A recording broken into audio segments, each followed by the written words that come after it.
In this training video, we're going to look at adding charts to your data in Google Sheets. Adding a chart can be helpful when sharing your data to help people get kind of that big picture in a nice visual way instead of having to look at the individual cells.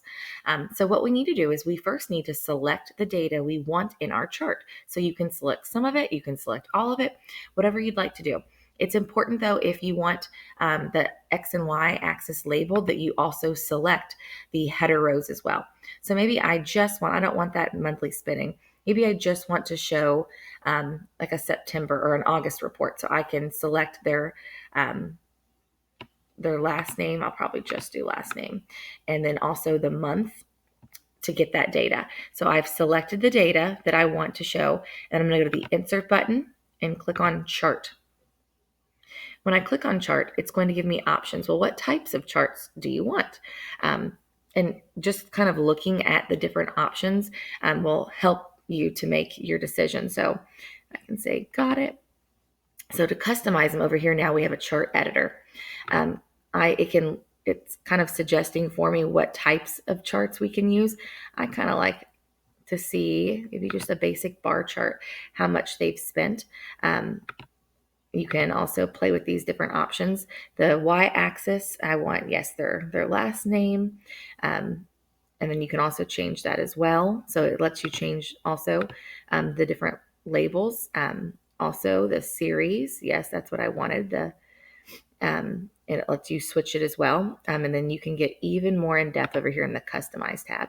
And so it lets you choose different background colors if you want to make your data stand out more. You get to choose your fonts if you want it to stand out, the border even. You can change the titles. And so something I'm noticing, I could say August. I noticed the title did not pick up spending amounts. As you can see, it just changes automatically. You can change just the font and customize just that if you want to make it really stand out. So that's very helpful. You can come and, as you can see, you can continue. If I want to change any of this information, all I have to do is, if I want some grid lines to help see it, that kind of helps a little bit.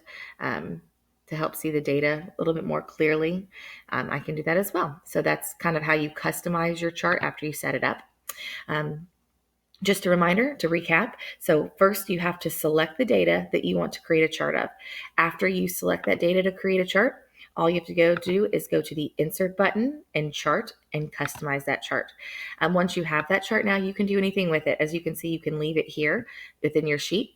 You can, this little skinny snowman option up here, I love this. It lets you download it. So if you want to make it an image to send to someone, you can. You can publish it to get a link of just the chart if you want. As well as one of my favorite things is move to own sheet. That means it will move it to another tab down here at the bottom. So it keeps it organized. So now you can see, let me exit out of this. There we go. Sheet 1 is my actual data down here. And then now the chart is down here separately, so it's easy to view. Also, I have additional options again up here now. I can still publish it if I want to someone, download it, do whatever I want to do. Thank you so much for watching.